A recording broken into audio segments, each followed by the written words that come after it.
ఏమయ్యా ఊడమ్మ బడవా 60 రోజుల్లో 4 బోర్డు మీటింగ్లా? కరుణాకర్ రెడ్డి చైర్మన్ అయిన తర్వాత 60 రోజుల్లో 4 బోర్డు మీటింగ్లా? Agenda, board meeting agenda TTD వెబ్సైట్లో పెట్టారా?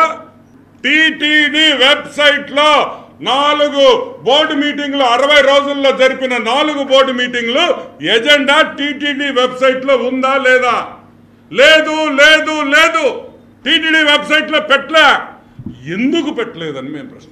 సరే, దాని ముందు ఒక ఆయన ఉండాడు, రోజు గోసేవ చేస్తాడు ఆయన, ది గ్రేట్ వైవి సుబ్బారెడ్డి. లైవ్లో పెట్టారు. తిరుమల తిరుపతి దేవస్థానం బోర్డు మీటింగ్ లైవ్లో పెట్టారు. ఎందుకు ఆపేశారు? ఎందుకు ఆపేశారు? భయమేసిందా? క్యాష్ విషయాలు బయటకు వస్తుందని భయమేసిందా? ఎందుకు లైవ్ ఆపేశారని అడుగుతున్నాం. ఎందుకు భయపడ్డారో? లైవ్ జనాలకు తెలిసిపోతుందా? ఈ 4 బోర్డు మీటింగులలో పూర్తిగా వర్కులు, వేల కోట్ల రూపాయల వర్కులు 10% కమిషన్కి కరుణాకర్ రెడ్డి, ధర్మారెడ్డి అమ్ముకున్నారనేది వాస్తవం, నిజం. దానివల్ల ఎజెండా టీటీడీ వెబ్సైట్లో పెట్టలేదు. ఇప్పుడు కూడా ఎజెండా గురించి మాకెవరికి తెలియదని కూడా నేను మనవి చేస్తా ఉన్నాను. సరే, దర్శనం టికెట్లు ఇది పాపం ధర్మారెడ్డి ఒక్కడు, కరుణాకర్ రెడ్డి ఒక్కడే కాదయ్యో, అందరూ మా రోజక్క కాడి నుంచి శివిరెడ్డి కాడి నుంచి అందరూ దర్శనాల టికెట్లో కోట్ల రూపాయలు సంపాదించుకుంది వాస్తవం. 500 నుంచి 1000 టికెట్ల వరకు ప్రతిరోజు 300 రూపాయల టికెట్లు 3000 రూపాయలకి లంచాలు తీసుకొని బ్లాక్లో అమ్మలేదా అని అడుగుతున్నాం. 300 రూపాయల టికెట్ 3000 రూపాయలకి బ్లాక్లో అమ్మింది వాస్తవమా కాదా? ప్రోటోకాల్ దర్శనం అయితే 1,00,000 రూపాయలు మనిషికి.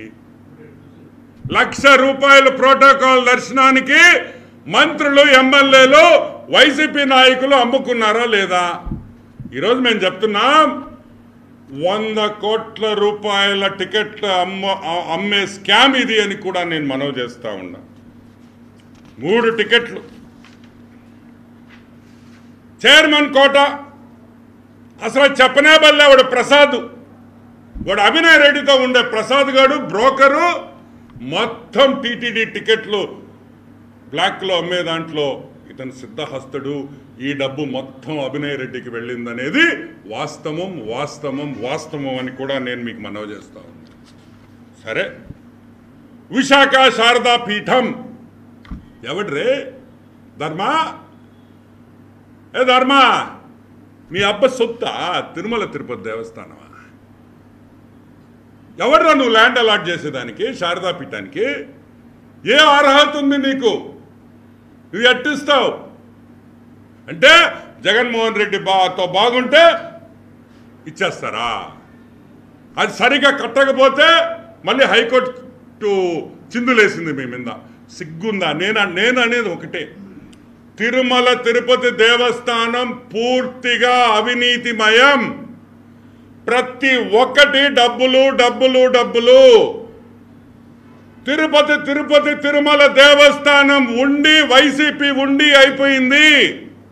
తిరుమల తిరుపతి దేవస్థానం ఉండి స్వామి వారిది కాదు, వైసీపీ పార్టీది, జగన్మోహన్ రెడ్డి ఉండిగా తయారైందని కూడా నేను మీకు మనవి చేస్తా ఉన్నా.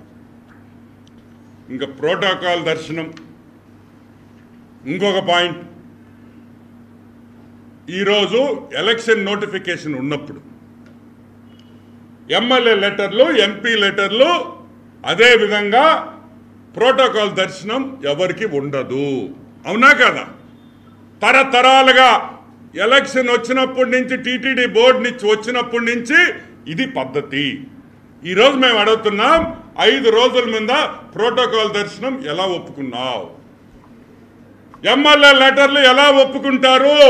జగన్మోహన్ రెడ్డిని, వైసీపీ నాయకుల్ని కాపాడేదానికి ప్రయత్నించిన ఈ ధర్మారెడ్డి టీటీడీ ఈవోగా ఎలా ఉన్నారని కూడా మేము అడుగుతున్నాం. క్రిమినల్ కేసులు ఉన్నాయి నీ మీద. ఢిల్లీలో ధర్మారెడ్డి మీద క్రిమినల్ కేసులు ఉన్నాయి, నేను బయట పెట్టా. అందరికన్నా ముందర బయట తీసిన విషయం అది, నేను తీసిందే. ఈరోజు మేము అడుగుతున్నాం 420 దొంగ సంతకాలు, ఫార్జరీ దొంగ సంతకాలు చేసి దొంగ ఎఫిడవిట్లు ఇచ్చిన ధర్మారెడ్డి ఈరోజు ఏపీ గవర్నమెంట్ ఎలా కొనసాగించింది అని మేము ప్రశ్నిస్తున్నాం. ఎలా కొనసాగించింది ఏపీ గవర్నమెంట్? ఒక 420 ఫోర్జరీ కేసున్న ఎదవల్ని టీటీడీ ఈవోగా మీరు పెట్టి నడిపిస్తారా? ఆ గోవిందుడి గుడికి నడిపిస్తారా ఇటువంటి వెధవల చేత అని కూడా ఈరోజు మేము ప్రశ్నిస్తున్నాం. ఇంకా పోతే pink diamond, the pink diamond, a pink డైమండ్తో హిందూ ఓట్లన్నీ మార్చేశారో 2019లో ఆ పింక్ డైమండ్. రమణ దీక్షితులు గారు స్వామివారి దగ్గర పనిచేస్తున్నారు కాబట్టి, ఆయన ఒక బ్రాహ్మణుడు కాబట్టి నేను చాలా మర్యాదగా స్వామివారు రమణ దీక్షితులు అనే పిలుస్తాను. ఆయన పింక్ డైమండ్ ఉండింది, పోయిందని దొంగలెత్తుకోబోయారని రమణ దీక్షితులు గారు చెప్పిన తర్వాత, రమణ దీక్షలు చెప్పిన తర్వాత పొట్టి సారాయి రెడ్డి, విజయ్ సాయి రెడ్డి పొట్టాడు. ఈ సారాయి రెడ్డి ఏం చెప్పాడు? చంద్రబాబు నాయుడు బెడ్రూమ్లో ఉంది. నువ్వు దూరు చూసావు రే, నువ్వు దూరు చూసా, ఏడబెట్టున్నాడు బెడ్రూమ్లో. ఈ విధంగా రాంగ్గా వెంకటేశ్వర స్వామిని వాడుకుంటూ తిరుమల తిరుపతి దేవస్థానం బోర్డు కేసు పెడితే లోక్ అదాలత్లో పెడతావురా బ్రోకర్? ఎట్ట పెడతావురా లోక్ అదాలత్లో? మా గోవిందుణ్ణి గుడిలో దొంగతనం చేసిందంటే లోక్ అదాలత్లో పెట్టి దాన్ని మాఫీ చేయాలని చూస్తావా బ్రోకర్? ఆ మాయన హైకోర్టుకు పోయి అక్షంతులు పడితే ఈరోజు కోర్టు కేసు నడుస్తూ ఉంది.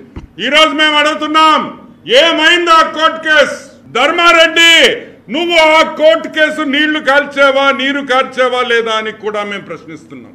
నువ్వు టీటీడీ ఈవోగా పనిచేస్తున్నావా, ఇన్ఛార్జ్ ఈవోగా, లేకపోతే జగన్మోహన్ రెడ్డి ఇంట్లో పనోడుగా పనిచేస్తున్నావా అని కూడా ఈరోజు తెలుగుదేశం పార్టీ ప్రశ్నిస్తుంది. ఇంత ఘోరమా? ఈరోజు జగన్మోహన్ రెడ్డి ఒక ఈవోను పెట్టుకున్నాడా, వాళ్ళ ఇంట్లో పనోడిని పెట్టుకున్నాడా? సిగ్గుందా మీకు అని కూడా మేము ప్రశ్నిస్తున్నాం.